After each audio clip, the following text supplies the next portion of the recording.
2வது வசனத்தை வாசிக்கலாம். மனம் திரும்புங்கள், மனம் திரும்புங்கள், பரலோக ராஜ்யம் சமீபித்திருக்கிறது. பரலோக ராஜ்யம் சமீபித்திருக்கிறது. போதும், கவனிங்க. மனம் திரும்புங்கள், பரலோக ராஜ்யம் சமீபமாக இருக்கிறது. இப்போ நம்ம எல்லாருமே என்ன சொல்றோம்? இந்த உலகத்துல பல விதமான உபத்திரவங்கள், இந்த உலகத்துல பல விதமான வேதனைகள், இந்த உலகத்துல பல விதமான துரோகங்கள் எல்லாத்தையும் சகிச்சுக்கிட்டு பல்ல கடிச்சுக்கிட்டு ஏன் வாழ்ந்துட்டு இருக்கிறோம்? எப்படியாவது பல்லது வேணும் சொல்லுவல, எப்படியாவது பல்லவத்தை நோக்கி நான் வாழ்ந்து கொண்டிருக்கிறது. அதுக்காக இந்த உலகத்தில் இத்தனை பிரயாசங்கள், இத்தனை பாடுகள், இத்தனை வேதனைகள், இத்தனை கஷ்டங்கள், இத்தனை சோதனைகள், இத்தனை நெருக்கடிகள், என்னதான் போராட்டம் வந்தாலும் ஒரு நாள் ராஜ்யத்தை பார்ப்பேங்கிற நம்பிக்கையோடு வாழ்ந்து கொண்டிருக்கிறோம். ஹல்லேலூயா. வசனம் சொல்லுது, மனதில் மிகப்படும் ராஜ்யம் சமீபமா இருக்குது.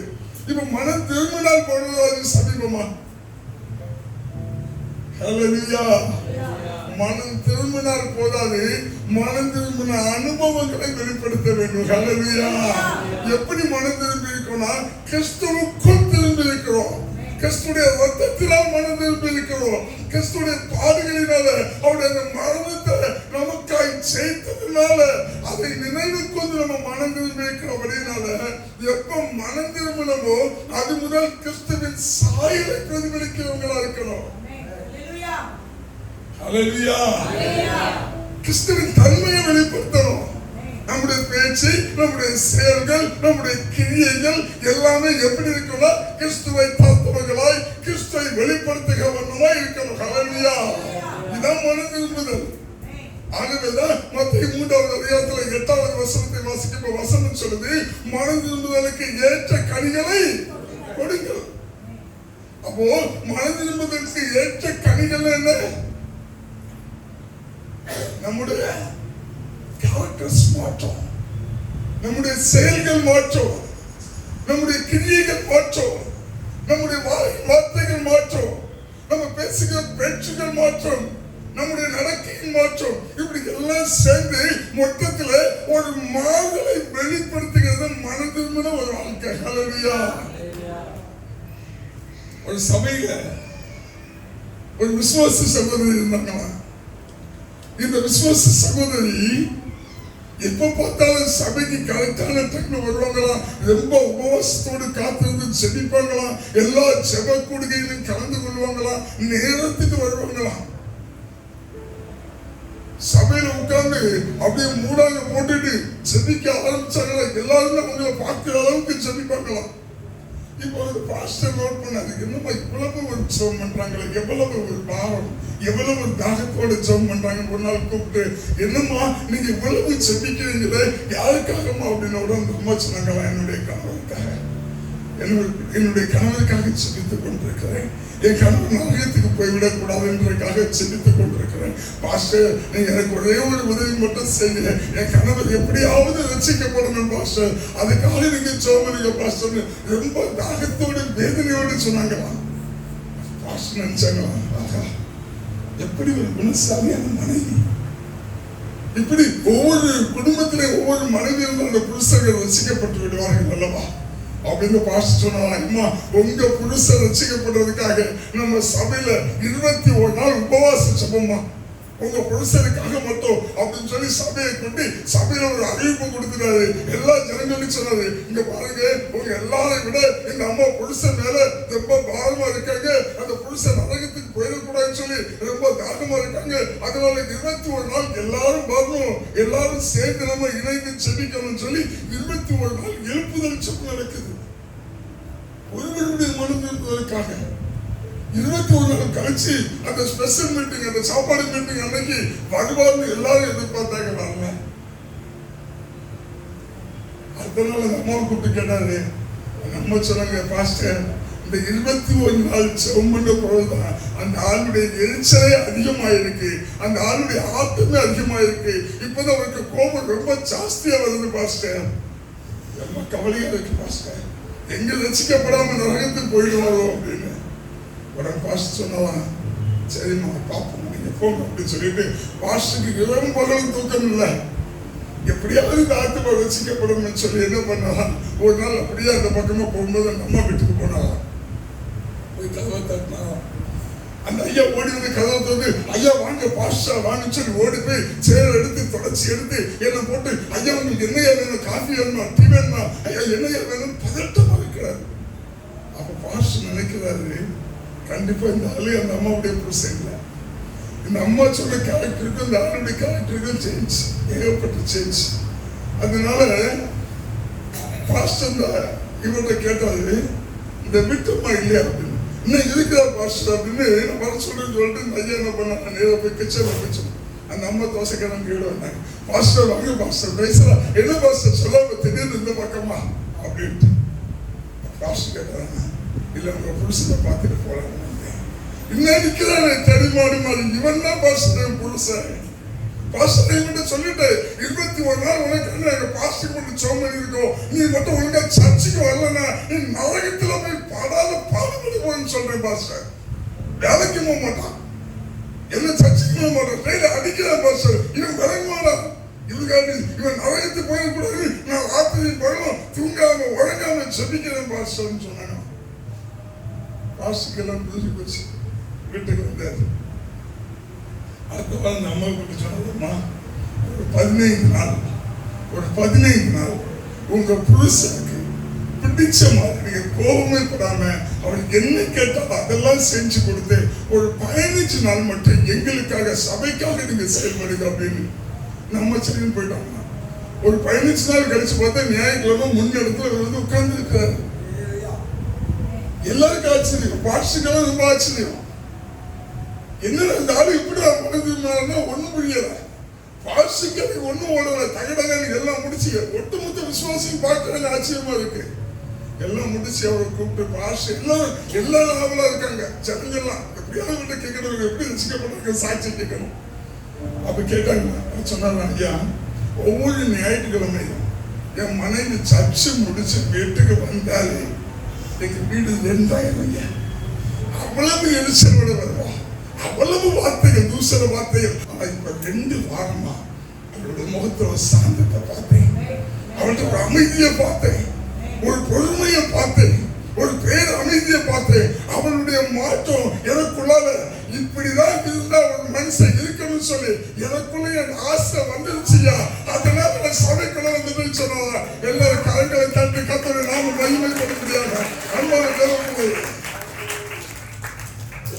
நீங்க போய் சுவிசேஷம் சொல்றதுனாலயோ இல்ல இயேசு கிறிஸ்து உனக்காக ஜீவனை கொடுத்தாரு சொல்றதுனாலயோ இல்ல நீ ட்ராக்ஸ் கொடுக்கறதுனாலயோ இல்ல நீ வீட்டில நின்று முழங்குறதுனாலயோ இல்ல இயேசு கிறிஸ்துவை கொடுத்து நீ எவ்வளவு பறை சாற்றுகிறதுனாலயோ அல்ல. உன் வாழ்க்கை மனம் திரும்பின வாழ்க்கை உன்னை வேறுபடுத்தி பிற மனுஷர்களிடத்துல காமிக்காத பட்சத்துல மற்றவர்கள் மனம் திரும்ப வாய்ப்பில்லை. மனம் திரும்புவதை காமிக்கணும், உங்களுக்குள்ள இருக்கிற மாற்றங்களை காமிக்கணும், உங்களுக்குள்ள இருக்கிற கிரியைகளை காமிக்கணும், உங்களுக்குள்ள இருக்கிற செயல்பாடுகளை காமிக்கணும். ஹல்லேலூயா, இதுதாங்க மனம் திரும்புதல். நீங்கள் மனம் திரும்பி பரலோகத்துக்கு ஏற்றுக்கடிகளை நீங்க கொடுக்கணும். மனம் திரும்பிய கெட்ட முதலாளி கள்ள வேலைக்காரன், மனம் திரும்பிய கெட்ட முதலாளி கள்ள வேலைக்காரன். சரி, இந்த செய்திக்குள்ள போறதுக்கு முன்னாடி உங்களுக்கு சந்தையை கொடுத்து உங்களுக்கு தெரியும். சந்தைனா என்ன? மீன் சந்தை, காய்கறி சந்தை, இது தெரியும். ஆனா பழைய காலத்துல ஒரு சந்தை இருந்துச்சு. என்ன சந்தை தெரியுமா? அந்த சந்தை கொடுத்து முதலாவது சொல்றேன். இந்த சந்தை நீங்க நோட்டுக்குள்ள வச்சுக்கிடுங்க. என்ன சந்தைனா ஆட்டு சந்தை இருந்துச்சு, ஆடுகளை விற்பாங்க. மாட்டு சந்தை இருந்துச்சு, கழுதை சந்தை இருந்துச்சு, ஒட்டக சந்தை இருந்துச்சு. இந்த மாதிரி சந்தைகள் இருந்துச்சு. இதே மாதிரி அடிமை சந்தைகள் சந்தை இருந்துச்சு. கவனிங்க, இந்த அடிமை சந்தையில யாரை விற்பாங்கன்னா மனுஷர்களை கொண்டு விற்பாங்க. சரியா? அடிமை சந்தையில ஒரு மனுஷனை விற்கும் போது அந்த மனுஷனை எப்படி நிப்பாட்டி இருப்பாங்கன்னா, இடுப்பு வஸ்திரம் மட்டும் தரித்து, வேறவனுடைய உடம்புல சங்கத்துல ட்ரெஸ் இருக்காது, ஒரு இடுப்பு வஸ்திரம் மட்டும் தரித்து கழுத்துல ஒரு சவப்பாணியை மாற்றி அந்த அடிமை இப்படி நிற்கிறோம். இப்படிதான் ஒரு அடிமையை கொண்டு ஒரு மார்க்கெட்டுக்குள்ளால ஒரு சந்தைக்குள்ளால ஒரு ஏலம் போடுற இடத்துல அடிமை சந்தையில நிப்பாட்டி விட்டுருப்பாங்க. சரி, இதை நீங்க மைண்ட்ல வச்சுக்கோங்க. இப்ப ஒரு 3 பேருடைய வாழ்க்கையை நம்ம இந்த நாள்ல தியானிக்க போகிறோம். ஓனேசிமுடைய வாழ்க்கை, பிளைமோனுடைய வாழ்க்கை, பவுலுடைய வாழ்க்கை தான் நம்ம தியானிக்க போகிறோம். இந்த ஓனேசிமு யாருன்னு கேட்டீங்கன்னாக்கி, அவன் சிறு வயது, கதை கேளுங்க, எல்லாரும் கதை கேளுங்க, சரியா? கதை தான் உங்களுக்கு. அவன் சிறு வயதில் பிறக்கும் போது அவனுடைய தாய் தகவல் என்ன கவனிக்கணும். எனக்கு ஒரு கதை சொல்றேன், கதை நீங்க எழுதாங்க, சரியா? அவனுடைய தாய் தகப்பன் ஓனேசிமு பிறக்கும் போது அவனுடைய தாய் தகப்பன் அந்த ஊர்ல இருக்கிற ஒரு செல்வந்தத்தை கடன் வாங்கிட்டார். கடன் வாங்கியது கடத்துக்குள்ள இருந்ததுனால ஓனேசிமு பிறந்த 3வது வருஷத்துல ஓனேசிமுவை தூக்கி என்ன பண்றாங்கன்னா அந்த ஊர் செல்வந்தன் கிட்ட வித்துட்டாங்க. கவனிங்க, இப்போ ஓனேசிமுவை விலைக்கு வாங்கின செல்வந்தன் என்ன பண்ணான்னா என்னோட கைக்கு கொண்டு வித்தான் அடிமையாக. அவனுக்கு விலைக்கு வாங்கினவன் என்ன பண்ணான்னா என்னோட கையில கொண்டு வித்தான் அடிமையாக. இப்படி இந்த ஓனேசிமுடைய இள வயதுக்குள்ளால 5-6 கைகள் மாற்றப்பட்டது. 5-6 பேர் வசம் அடிமையாக ஓனேசிமு விற்கப்பட்டார். 6வது கை வாங்கி இப்ப எங்க கொண்டு விட்டுருக்காங்கன்னா ஓனேசிமுவை அடிமை சந்தையில கொண்டு விட்டுருக்காங்க. ஓனேசிமு அடிமை சந்தையில நிற்கிறான். எப்படி நிற்கிறான்? இடுப்பு சொன்ன ஒரு அடிமையோட அடையாளத்தோடு நிற்கிறான். ஆனா நல்ல ஓட்ட சாட்டமா இருக்கிறான், நல்ல ஒரு இளைஞனா இருக்கிறான்.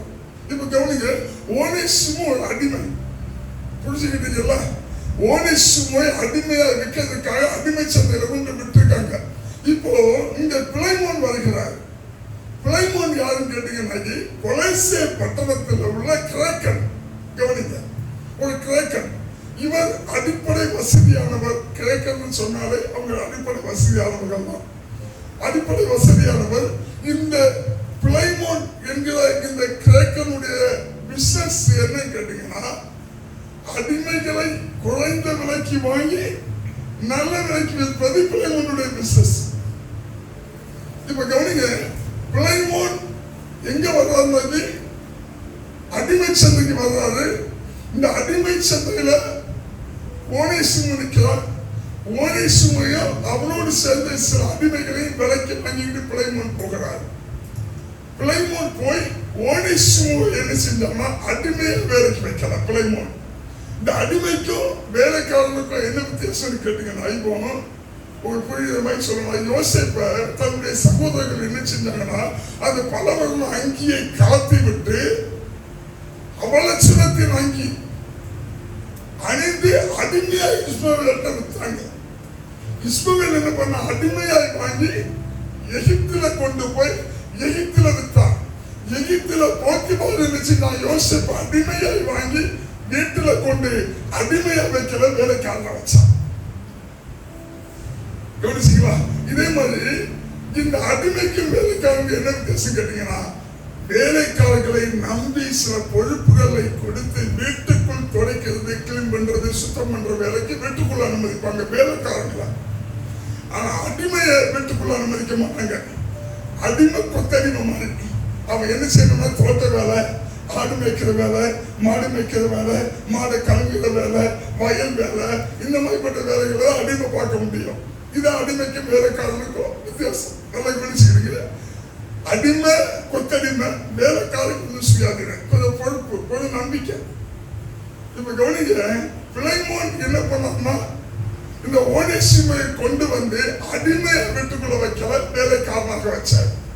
ஆனா இந்த ஓனேசிமுடைய வாழ்க்கை எப்படின்னு கேட்டீங்கன்னா, சிறு வயது முதல் ஓனேசிமு சொன்னது எல்லாம் என்ன சொன்னாங்க, இவன் ஒரு அடிமை, இவன் ஒரு அடிமை, இவன் ஒரு அடிமைன்னு சொல்லி அடிமை அடிமை அடிமை காதுல கேட்டு ஒரு அடிமனித வாழ்க்கை.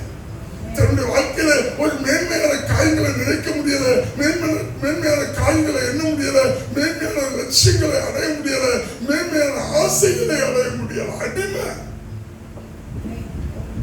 இந்த கண்டிஷன் தான் பிளைமோன் கொண்டு ஓனேசிமுவை வீட்டுக்குள்ள வைத்து அடிமையாக வைக்காம வீட்டு வேலைக்காரனாக வைத்து வீட்டுக்குள்ள எங்கும் லாபம்படி ஒரு சாக்கியத்தை கொடுக்கிறார். பிளைமோன் ஆகிய பிசினஸ்மேன், ஓனேசிமு ஆகிய அடிமை. கவனிக்க, இப்போ இந்த பிளைமோனுடைய பிசினஸ் என்னன்னு கேட்டீங்கன்னா, அடிமைகளை வாங்குவது விற்பது. இப்போ ஒரு எக்ஸாம்பிள், ஒரு பிசினஸ் எப்படி நடக்கும்னு கண்டிப்பா சொல்லி ஆகணும். என்னன்னு கேட்டீங்கன்னா, இப்ப நான் பிசினஸ் வேணும்னா, இப்ப நான் இன்னைக்கு மார்க்கெட்டுக்கு வரேன். மார்க்கெட்டுக்கு வரும்போது பிரதர் கைவசம் ஒரு 20 அடிமை இருப்பாங்க, இந்த அக்கா கைவசம் 30 அடிமை இருப்பாங்க, இந்த பிரதர் கையில ஒரு 50 அடிமை. அப்ப இவங்க என்ன பண்ணுவாங்கன்னா, பிரதர் இந்த அடிமையை கொண்டு போங்க, நீங்க வித்து எனக்கு காசு கொடுங்க. இப்போ வித்த உடனே காசு கொடுக்க ஜிபேல நாட்கள் இல்லை, மறுபடியும் சந்திக்கும் போது பேமெண்ட் கொடுக்க முடியும்.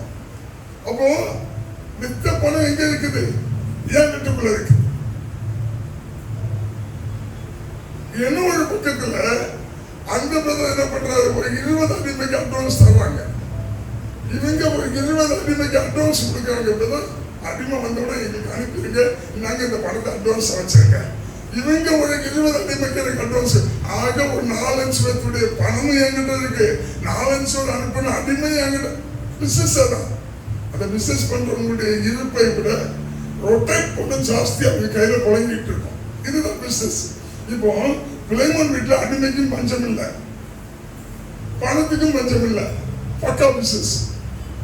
இப்போ நல்லா கவனிங்க, பிளைமோன் வீட்டுக்குள்ள பணத்தை ரொம்ப வச்சிருக்கலாம், ஓனிஸ்மு வீட்டுக்குள்ள வேலை பார்க்கலாம் அடிமை. இந்த சூழ்நிலையில ஓனிஸ்மு என்ன பண்றான்னா, பிளைமோனுடைய வீட்டுக்குள்ள இருக்கிற மொத்த பணத்தை சுருட்டுக்கிட்டு பிளைமோனுக்கு ஜம்முன்னு ஒரு மொட்டையை போட்டுக்கிட்டு ஓனிஸ்மு எஸ்கேப் ஆயிட்டான். மொத்த பணத்தை அடிச்சிட்டான். ஒரு அடிமை மொத்த பணத்தை பிசினஸ் பண்ணவனுடைய வீட்டுல இருந்து மொத்த பணத்தை அடிச்சிட்டான். அடிச்சுக்கிட்டு பாருங்க, கொலசை பட்டணம் தான் பிளைமோனுடைய ஊரு. கொலசை பட்டணத்துல இருந்து எங்க போறாங்க, நேரம் ரோமபுரிக்கு போவாங்க.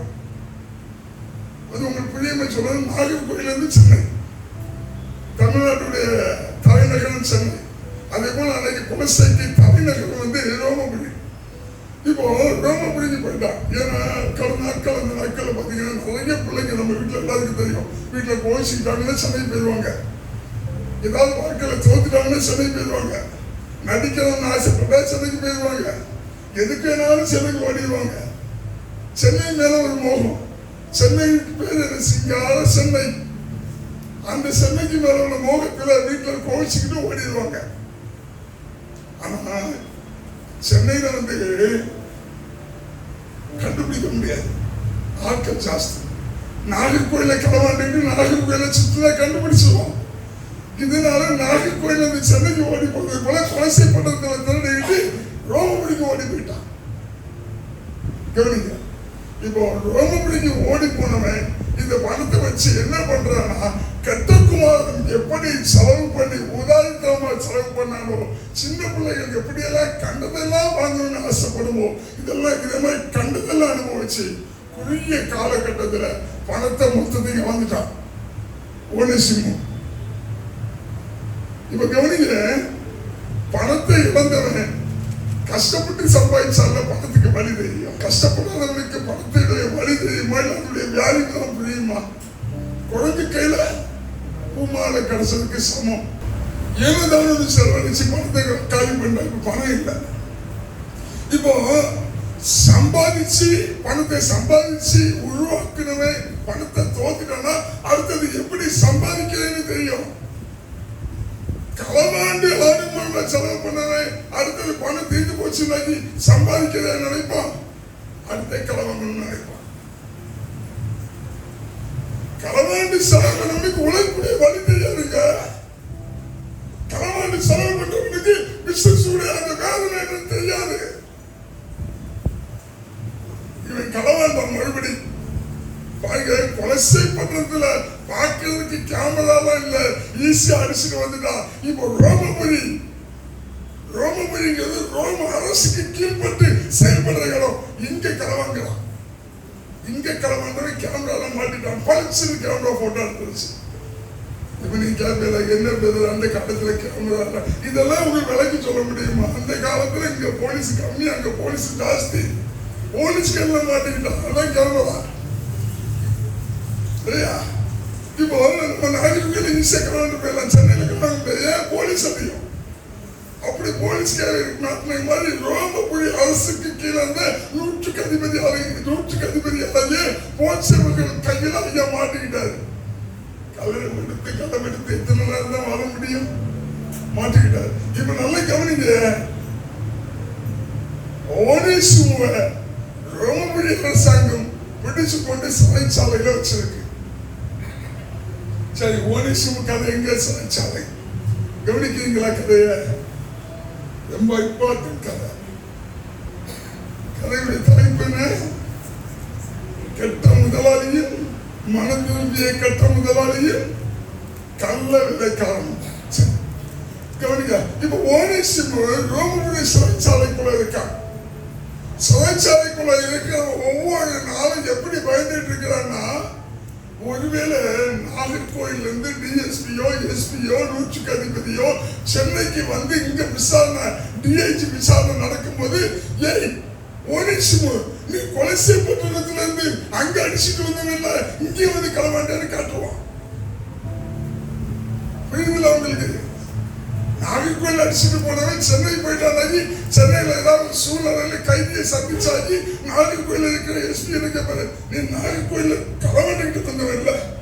அதே மாதிரி ஒரு சூழ்நிலை ரோமபுரியில இருக்கும்போது பயப்படுறான். கொலசையில இருந்து ஏதாவது ஒரு அதிகாரிக்கு வந்தான்னா, நான் கொலசையில தேடிட்டு வந்தேங்கிறத சொல்லிடுவோம். அப்படிங்கிற பட்சத்துல ரோம அரசுடைய தண்டனை எப்படி இருக்குன்னா கொடிதான் இருக்கும். அந்த நாட்கள்ல இருந்த அத்தனை அரசரையும் ரோம அரசுடைய தண்டனை ரொம்ப கொடிதுங்க. மார்க்கை வாங்குவது ரோம அரசு, ரோட்ல வச்சு சுரைச்சேதம் பண்ணுவது ரோம அரசு மட்டுமல்ல, அரசுலயே ஒரு அரசு மட்டும் சாட்டையில நல்ல தகடு தீங்கா எல்லாம் சொருகி வச்சு ஒருத்தனை அடிச்சே கொள்றது ரோம அரசுடைய தண்டனை. அப்படிதான் இயேசு கிறிஸ்துவ அடிச்சாங்க. சாட்டையினால சதையை கிழித்தெடுக்கிற சாட்டையினால இயேசு கிறிஸ்துவ அடிச்சாங்க. இயேசு கிறிஸ்து மட்டும்தாங்க 39 அடி வாங்கி உயிரோடு இருந்த ஜீவனுள்ள தேவனால செத்து போயிடுவாங்க. அப்படியெல்லாம் தண்டனை கொடுக்க இந்த ரோம அரசால முடியும். இதுக்காக ஓனேசிமு பயந்து போய் உட்கார்ந்து இருக்கான். ஜெயில நிம்மதி இல்லை, ரொம்ப கவலை, ரொம்ப வேதனை. ரோமபுரியில காவண்டு உள்ள இருக்கிறான். இந்த கண்டிஷன்ல கொலை செய்யப்பட்டதுதான் பிளைமனுடைய கதி. என்ன பிளைமனுடைய கதி என்ன பாத்தீங்கன்னா, இவன் மொத்தமா சொல்லிட்டு போனான்ல. பிளைமன் என்ன பண்ணான்னா, ஒருத்தர் 50 ஆளு கேட்டு அட்வான்ஸ் கொடுத்திருந்தால, அவற்றை இங்க ஏற்கனவே வந்து அனுப்பி இருந்த 20 அடிமையை கொடுத்து சமாளிச்சார். முடியல. பிசினஸ்மேன் அப்படி அங்கத்துக்கு இங்க போடுவாங்க, இங்கத்துக்கு எங்க போடுவாங்க, ஒட்டுமொத்தமா பணத்தை அடிச்சு போயிட்டான். கொஞ்சம் அடிமைதான் இருக்கான், இந்த அடிமையை வச்சு அங்கேயும் அடிச்சு பண்ணிடலாம். முடியல. ஒருத்தர் போன் பண்றான். போன் உடனே நீங்க இது நினைச்சுதான் இல்ல, தூது அனுப்புவான். வேலைக்காரங்க பணத்தை வாங்கிக்குவான்னு சொல்லி உடனே ஆள் அனுப்பலாம். பணத்தை வாங்கிக்குவான்னு சொல்றாரு. ஆனா ஒரு வாரத்துல தாரங்க, அடுத்தது ஒரு மாசத்துல தாரங்க. பெயரு கட்டு போச்சு. எந்த ஊர்ல மனிதனையை வாழ்ந்தாலோ அந்த ஊர்ல மரியாதை கட்டு போச்சு. எந்த ஊர்ல தலை குனிந்து வாழ்ந்தாலோ அந்த ஊர்ல தலை நிமிர்ந்து வாழ்ந்தாலோ அந்த ஊர்ல தலை குனியும்படியான சூழ்நிலை உண்டாகிறது. ஒட்டுமொத்தமாக மொட்டையடிக்கப்பட்டான். பிளைமோன் நீதிக்கே வந்து விட்டான். அடுத்த வாழ வழி தெரியல, கடன் பிரச்சனை, என்ன செய்யறது தெரியல, பிசினஸ் டோட்டலா விழுந்து போச்சு. இது சாகுது தவிர வேற வழி இல்லை, தற்கொலைதான் வழி. பிளைமோனுடைய வாழ்க்கை ஒட்டுமொத்த சமாதானம் போச்சு, சந்தோஷம் போச்சு, மகிழ்ச்சி போச்சு. மனைவி மகனோட நடுத்தேர்வில் இருக்கிறார். இனி வாழ வழி இல்லை. இந்த சூழ்நிலையில்தான் கொலோசே பட்டணத்துக்கு பவுலாகிய அப்போஸ்தலன் கடந்து வந்தார். ஹல்லேலூயா. அவர் என்ன சுவிசேஷத்தை கொண்டு வந்திருப்பார் நான் நினைக்கிறேன்னா, சமாதானத்தை இழந்து போனவர்களுக்கு சமாதானத்தை கொடுக்கிற தேவன் ஒருவர் இருக்கிறார் ஐயா. அவர்களுக்கு சமாதானத்தை தருவார். இந்த சுவிசேஷம் கொலோசே பட்டணத்துக்கு பவுல் கொண்டு வரார். கவனிக்கிறேன், எல்லாம் ஒட்டுமொத்தமா இழந்து இனி அடுத்த சூசைடு தான் சொல்லி உட்கார்ந்து இருக்கிற இந்த பிளைமோனுடைய வாழ்க்கையில பவுல் வந்து பிளைமோனுக்கு சுவிசேஷத்தை சொன்னாரு. பிளைமோன் சுவிசேஷத்தை ஏற்றுக்கொண்டார், ரட்சிக்கப்பட்டு விட்டார். மனம் திரும்பி விட்டார். பவுலோடு சேர்ந்து ஊழியத்தையும் செய்ய ஆரம்பித்து விட்டார் பிளைமோன். கிட்டத்தட்ட குறுகிய கால ஊழியம். ஒரு கட்ட முதலாளி மனம் திரும்பி நல்லவனாய் மாறிவிட்டார். கர்த்தருடைய ஊழியத்தை செய்ய ஆரம்பிச்சிட்டார். இப்ப பவுல் என்ன செய்தாரு? பிளைமோன் இந்த சபை கொலோசை சபையை பிளைமோனுக்கு கொடுத்து பிளைமோனை இந்த சபைக்கு தலைமை போதகனா வச்சுக்கிட்டு பவுல் போயிட்டார். எங்க போனாலும் ரோமபுரியில தான் ஊழியம் செய்யறாரு. ரோமபுரியில தான் ஊழியம் செஞ்சுக்கிட்டு இருக்கும் போது ரோமபுரி அரசாங்கம் என்ன செய்யுது? என்னடா இது விகற்பமா ஒரு சத்தியத்தை கொண்டு வரலாம், வித்தியாசமா ஒரு சத்தியத்தை கொண்டு வரலாம், இவனை விடக்கூடாது, இவனை தூக்கி ஜெயில போடுன்னு சொல்லி பவுலை தூக்கி ஜெயில போடுறாங்க. முதல் விசை பவுல் சிறைவாசம். இப்போ பவுல் சிறையில போனா அங்க யாரும் உட்கார்ந்து இருக்கா? சொல்லுங்க பாப்போம். யாரும் உட்கார்ந்து இருக்கா? இப்போ பவுல் சிறைச்சாலைக்குள்ள போய் ஓனேசிமுக்கு சத்தியத்தை சொல்றான். நீ அடிமை அல்ல, நீ சுயாதீனமா இருக்கிறாய். உனக்காக கர்த்தராகிய இயேசு கிறிஸ்து அந்த சிலுவையில உனக்காய் ஜீவனை கொடுத்தார். அவர் ஜீவனை கொடுத்ததுனால அடிமையாகிய உன்னை சுயாதீனமாய் மாற்றிருக்கிறார். ஓனேசிமுக்கு சத்தியம் வந்துச்சுல, ஓனேசிமு வளர்ந்துருங்கடா. கலைகளை தப்பிங்களா? கலைகளை தப்பிங்களா? ஓனேசிமு சுவிசேஷத்தை ஏற்றுக்கொண்டான். ஓனேசிமு மனம் திரும்பிட்டான். ஓனேசிமு ரட்சிக்கப்பட்டான். இப்ப கவனிங்க, அங்கே களவாண்டுட்டு வந்த ஓனேசிமு ரட்சிக்கப்பட்டாச்சு. ஒரு கள்ள வேலைக்காரன் மனம் திரும்பிட்டான். அங்க கொலை பண்றதுல ஒரு கெட்ட முதலாளி மனம் திரும்பிட்டான். இப்ப பவுல் ஒரு நாள் ஜெயில உட்கார்ந்து இருக்கும்போது ஓனேசிமு எப்படி இருக்காங்க? பவுலுக்கு என்ன வேணாலும் செய்வான், என்ன வேணாலும் செய்வாங்க. காலை கழுவுவான், செருப்பை கழுவுவான், எல்லாம் கிளீன் பண்ணுவான், என்ன பணி சொன்னாலும் செய்வான். அப்படி ஒரு கீழ்ப்படிதல்.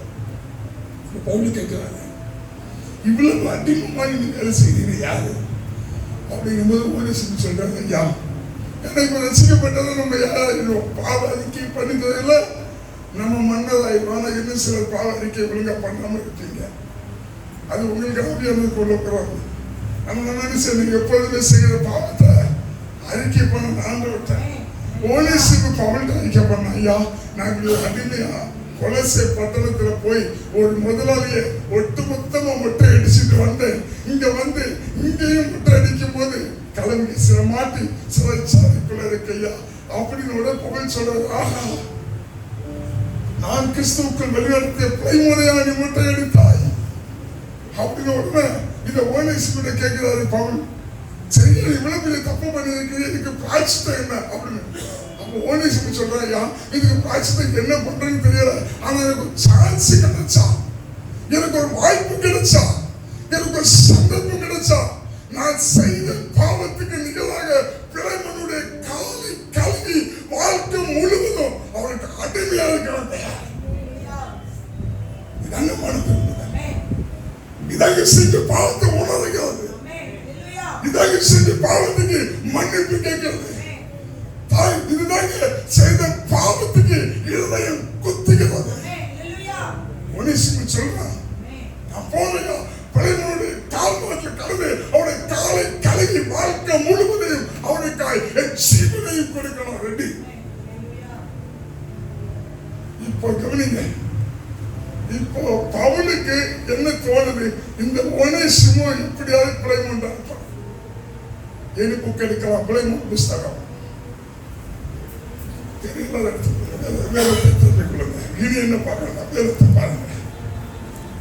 பிளைமோன் புஸ்தகம் கவனிங்க.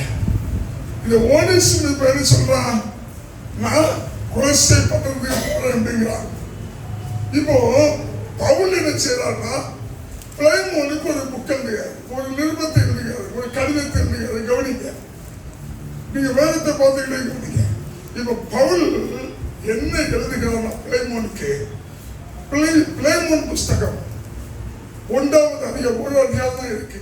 அந்த 1 அதிகாரத்துல 1வது 2வது 3வது வசனத்தை வாசிக்கும் போது பவுல் என்ன சொல்றான்னா, சிறைச்சாலையில் கட்டப்பட்டு இருக்கிற பவுலும் தீமோத்தேயுவும் எங்களோடு ஊழியம் செய்கின்ற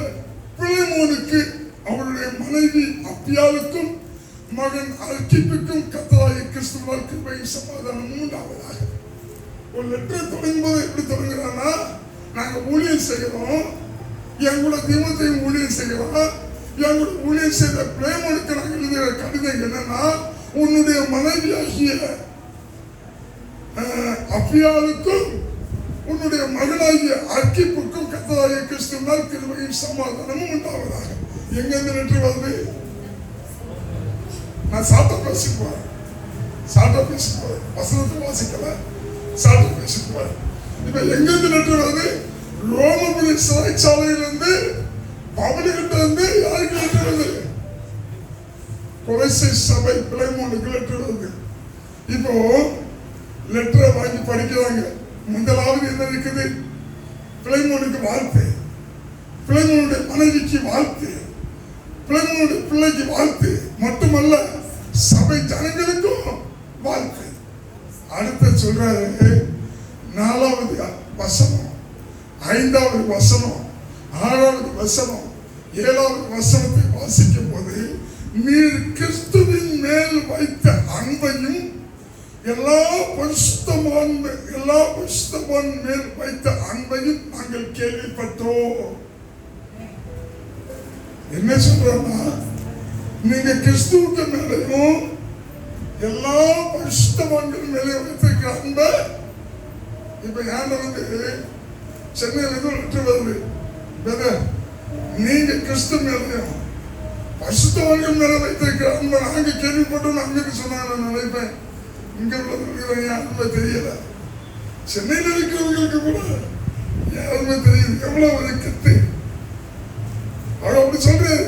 உண்மை கேள்விப்பட்டு தொடர்ந்து சொல்றாரு, அநேக பரிசுத்தவான்களுடைய உள்ளங்கள் உம்மால இளைப்பாறுகிறபடியா, நீர் அநேகரை இளைப்பாறப்படுகிறபடியால் நாங்கள் அதை கேள்விப்பட்டு உம்முடைய அன்பையும் உம்முடைய நற்குணத்தையும் விசுவாசத்தையும் நினைத்து நாங்கள் செபிக்கிறோம் மட்டுமல்ல, மிகுந்த ஆறுதல் அடைந்திருக்கிறோம்.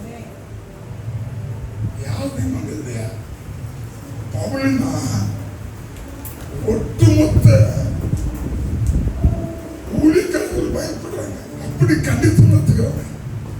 பவுல் ஒரு லெட்டர் தான் பிளைமோனுக்கு, உன்னுடைய காரியங்களை கொடுத்து, உன்னுடைய கிரியைகளை கொடுத்து, உன்னுடைய ரட்சைகளை கொடுத்து, உன்னுடைய அன்பை கொடுத்து, நீ பரிசுத்தவான்களை விசாரிக்கிறதை கொடுத்து, உன் நிமித்த பரிசுத்தவான்கள் இளைப்பாறுதலை கொடுத்து நாங்கள் மகிழ்ச்சி அடைகிறோம், நாங்கள் சந்தோஷப்படுகிறோம், நாங்கள் ஆறுதல் அடைகிறோம். இந்த லெட்டரை நான் படிச்சேன்னா காலை கீழே வைக்க மாட்டேன். ஆகா, இன்னும் ஒரு சர்டிபிகேட் எனக்கு நல்ல கவனிங்க. அதோட விட 8-9வது வசனத்தை வாசிங்க. நான் முதிர் வயது உள்ளவனாய் இருக்கிறேன். எப்படி மாம்சத்தின் படியும் சரி, ஆவியின் படியும் சரி, உன்னை விட நான் மூத்தவன். அந்த லெட்டருடைய வேலையை பாருங்க. உன்னை விட நான் மூத்தவன்,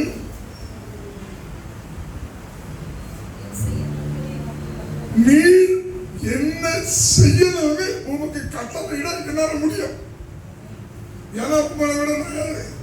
ஐக்கிய வாழ்க்கையிலையும் மூத்தவன், சரீரத்திலையும் மூத்தவன். நீ என்ன செய்யணும் உங்களுக்கு கட்டளை போட, உங்களுக்கு கண்டிஷன் போட என்னால முடியும். ஆனா நான் அப்படி செய்ய விரும்பல, அப்படி செய்ய விரும்பல. என்ன செய்ய போறேன்? உம்மிடத்திலே நான் மன்றாடுகிறேன். அது இந்த அன்பினால் மன்றாடுகிறேன். எவ்வளவு ரிக்வெஸ்ட். ஒருவேளை ஒரு தலைமை போதகர் எனக்கு ஒரு லெட்டர் எழுதி உம்மிடத்துல எனக்கு என்ன எழுதணும், எப்பா இவ்வளவு லெட்டர் வந்து நான் பாத்துக்கப்பான்னு நான் உங்களை மன்றாடுகிறேன் அப்படின்னா என்னை எவ்வளவு தூக்கி மேல வைக்கிறது பாருங்க. அப்போஸ்தலர் பவுல் பிளைமோனை தூக்கி மேல வைக்கிறாங்க. அந்த லெட்டர்ல அவ்வளவு ஆழம், அவ்வளவு ஞானம், அவ்வளவு படிப்பு, அவ்வளவு உச்சம். நல்ல கவனிங்க. அதோடு சேர்ந்து 10, 11, 12 வாசிக்கும் போது இதுவரைக்கும் பேசி என்ன பண்ணாரு? 1வது அதிகாரத்திலிருந்து கிட்டத்தட்ட 9வது அதிகாரம் வரைக்கும் என்ன செஞ்சுட்டாரு? பிளைமோனை பறக்க விட்டுட்டாரு. பிளைமோன் இப்ப கால கீழே வைக்கிற பறந்துகிட்டு இருக்கான். ஒரு பெரிய ஒளி காலனால அவ்வளவு பெருமையை சொல்ல முடியாது. நீங்க இந்த உட்கார்ந்து ஏதாவது குறை பேசிட்டு இருக்கீங்க, ரோமபுரியில இருக்கிறாங்க, அவங்களுக்கு யாருக்கு இருப்பாரு. நான் எப்படிப்பட்ட ஊழியக்காரன், எவ்வளவு அன்பானவன், எவ்வளவு நற்குணம் உள்ளவன், அவங்களுக்கு தெரியுது. அப்படி பறந்துகிட்டு இருக்கும்போது அடுத்த வார்த்தையை கூட இங்கே ரோமபுரியில் கிறிஸ்துவுக்குள் நான் ஒரு மகனை பெற்றெடுத்தேன். கிறிஸ்துவுக்குள் பெற்றெடுக்கிறது என்னது? சுவிசேஷம் சொல்லி கிறிஸ்துக்குள் அடுத்தது ஒரு மகனை பெற்றெடுத்தேன். அவன் பெயர் ஒனேசிமு.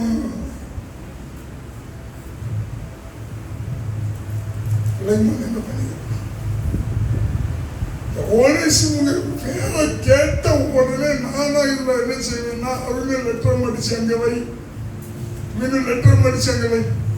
முதல்ல ஒனேசிமு முன்னாடி வச்சு இவன் பண்ணிட்டு போன துரோகம் கொஞ்சமா, என் குடும்பம் எப்படி நடுத்தருவில் நின்றுச்சு, என் குடும்பம் எப்படி நடுத்தருவில் கதறிச்சு, என்ன ஒட்டு மொத்தமா என் வீட்டுக்குள்ள நம்பிக்கையோட விட்டு துரோகம் பண்ணிட்டு போனான். முதல்ல லெட்டர் படிச்சாங்க வை, அவனுக்கு வர சொல்லு, ஒரு அருவா எடு, ஒரே போடா போட்ட பின்னாடிதான் லெட்டர் என்ன செய்யணும் வாசிக்க.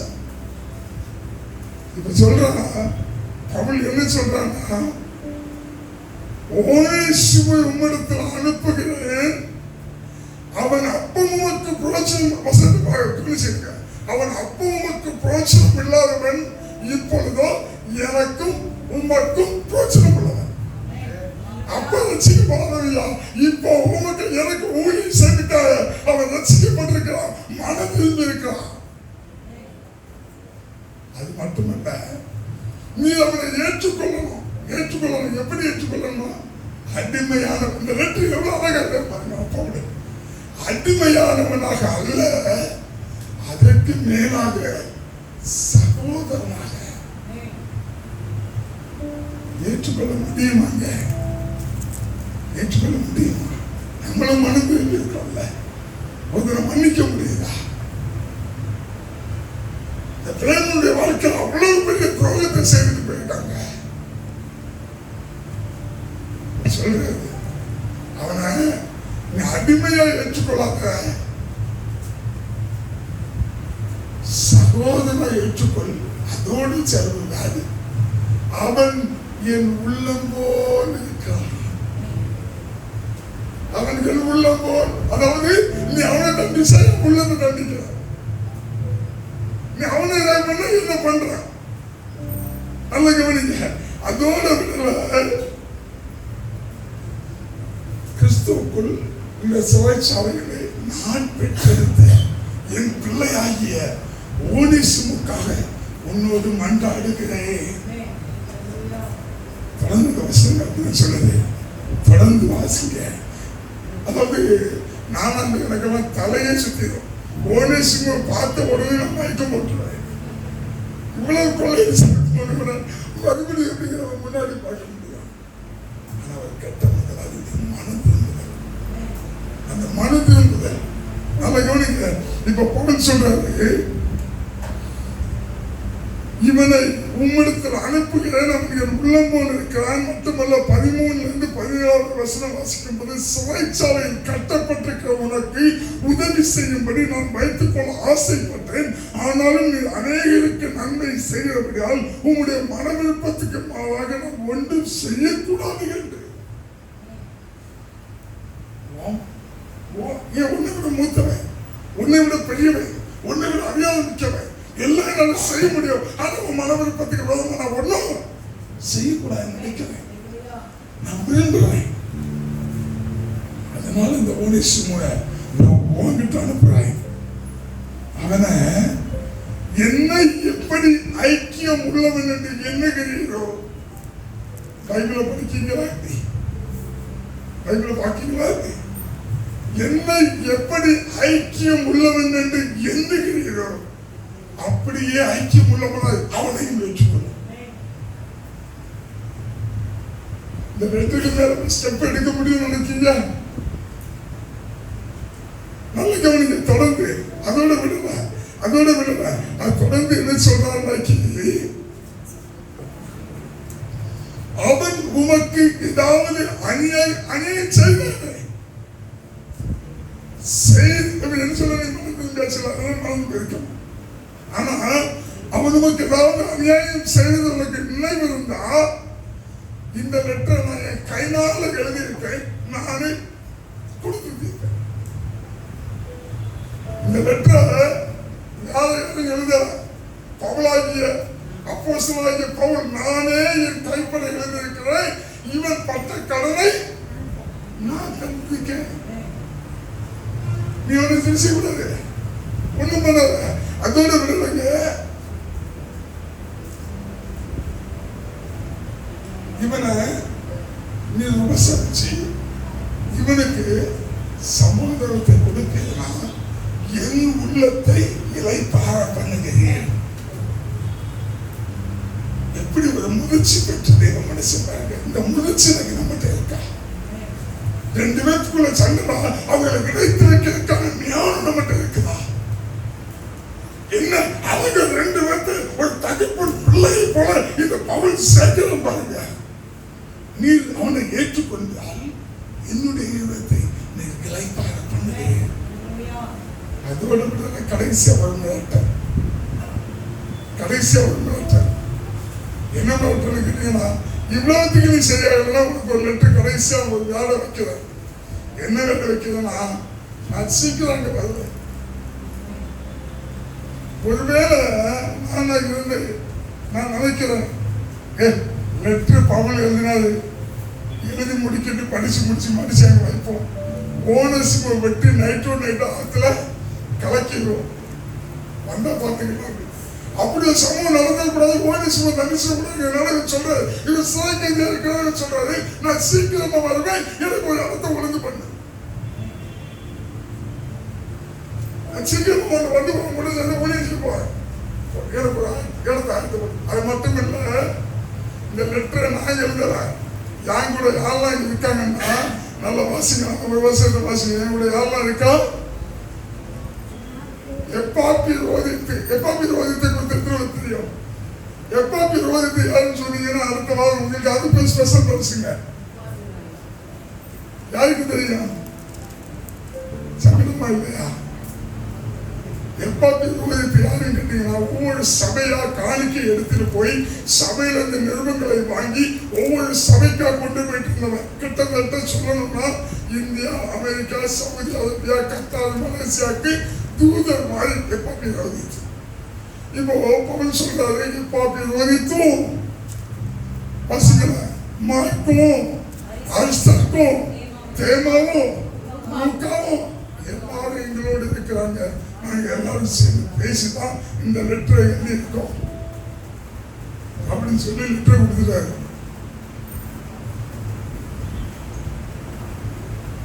கவனிங்க, இந்த லெட்டரை படிச்ச பிளைமோன் கட்டாயத்தினால ஒனிசிமோவை ஏற்றுக்கொள்ளலைங்க. இந்த பிளைமோனும் ஒனிசிமோ சேர்ந்து ஊழியம் செய்ய ஆரம்பிச்சாங்க. இந்த பிளைமோனை எப்படி முதலாவது அடிமையில ஏற்றுக்கொண்டு வீட்டுல சுதந்திரத்தை கொடுத்தாரோ அதே போல இப்ப அடிமையாக அல்ல, சகோதராய் பிளைமோன் ஏற்றுக்கொண்டாங்க. ரெண்டு கைகளை எடுத்து பிளைமோன் ஓனேசிமை ஏற்றுக்கொண்டது மட்டுமல்ல, இந்த பிளைமோனும் ஓனேசிமும் சேர்ந்து சபையை கட்டி எழுப்பினாங்க. அந்த சபைக்கு முழு பொறுப்பையும் பிளைமோன் ஓனேசிமும் கையில நம்பி ஒப்படைச்சாங்க. இதாங்க மன திரும்புதல். இதான் மன திரும்புதல். மன்னிச்சு ஏற்றுக்கொண்டு அவன் மறுபடியும் பொறுப்பை ஒப்படைச்சு அதே ஸ்தானத்தில் வைக்கிறோம்ல. இது யாரால முடியும்னா என் இயேசுவால முடியும். என் இயேசுவை விசுவாசிக்கிற நம்புகிற ஒரு தேவ பிள்ளையால மட்டும்தாங்க இப்படி மன்னிச்சு உடனே ஏற்றுக்கொள்ள முடியும். கெட்ட முதலாளி அந்த மன்னிக்கிற அனுபவம், அந்த மனம் திருப்பது அனுபவம், அந்த ஏற்றுக்கொள்கிற அனுபவம் ஒரு தேவ பிள்ளையா இருந்தா மனதிருந்தலுக்கு ஏற்ற கனிகளை கொடுக்கணும்.